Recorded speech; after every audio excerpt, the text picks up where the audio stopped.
नमस्कार श्रोते हो. श्री स्वामी समर्थ. संजीवनी स्वामी कृपेची भाग 1 यामध्ये आपले स्वागत आहे.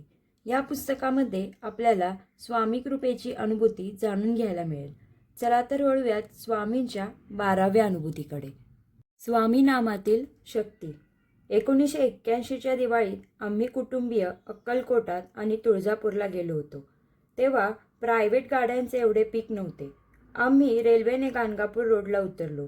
माझी धाकटी मुलगी हर्षाला तेव्हा ती 3 वर्षाची होती. तिच्या खाण्यात केळे आले. तिचे पोट बिघडले. दुसऱ्या दिवशी अक्कलकोटला जाण्यासाठी 7ची एसटी होती आणि तिला तर सारखे शौचाला जावे लागत होते. सकाळी गाडी लागली तरीही आम्ही तिकडेच. कंडक्टर पण सारखा बोलवीत होता. शेवटी मी तिला सांगितले, तू आता श्री स्वामी समर्थ असे सारखे म्हणत राहा. तुझ्याबरोबर मी पण म्हणते. असे बोलून आम्ही गाडीत बसलो. थोडेसे पुढे जातो न जातो तोच तिचे पोट दुखायला लागले. तिला परत जावेसे वाटले, पण ती एसटी होती, त्यामुळे काय करणार होतो.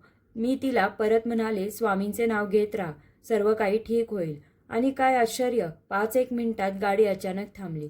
गाडी का थांबली असे विचारताच असे कळले की त्या दिवशी दिवाळीतला पाडवा असल्यामुळे गाडीला डेकोरेशन करायचे होते आणि त्याची ती सजावट होईपर्यंत माझ्या लहानगीचे काम झाले. याला आश्चर्य तरी कसे म्हणू. स्वामींची लीलाच ती. नंतर अक्कलकोटात येईपर्यंत तिला शांत झोप लागली. अक्कलकोटला प्रसाद पण व्यवस्थित खाल्ला.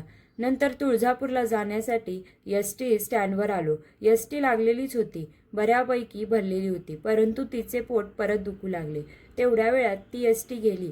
आता पुढची गाडी कधी येईल असा विचार माझ्या मनात आला आणि नवलाईची गोष्ट म्हणजे लगेचच दुसरी गाडी आली. वाट पाहावी लागली नाही आणि रिकामी म्हणून जणू काही खास आमच्यासाठी स्वामींनी ही योजना केली असली पाहिजे, कारण तुळजापूरला पोहोचेपर्यंत गाडीमध्ये आम्हीच होतो. दुसरा एकही प्रवासी नव्हता. अशा तऱ्हेने स्वामी आपल्या भक्तांच्या पाठीशी सदैव उभे असतात. श्रोते हो, आजच्या अनुभूतीनुसार ज्याला स्वामी नामाची धुंदी चढते त्याचे जीवन जणू स्वामीच चालवतात. पुढच्या अनुभूतीसाठी चॅनेलला लाईक करा, शेअर करा आणि सबस्क्राईब करा. भेटूयात पुढच्या अनुभूतीमध्ये. दिगंबरा दिगंबरा श्रीपाद वल्लभ दिगंबरा.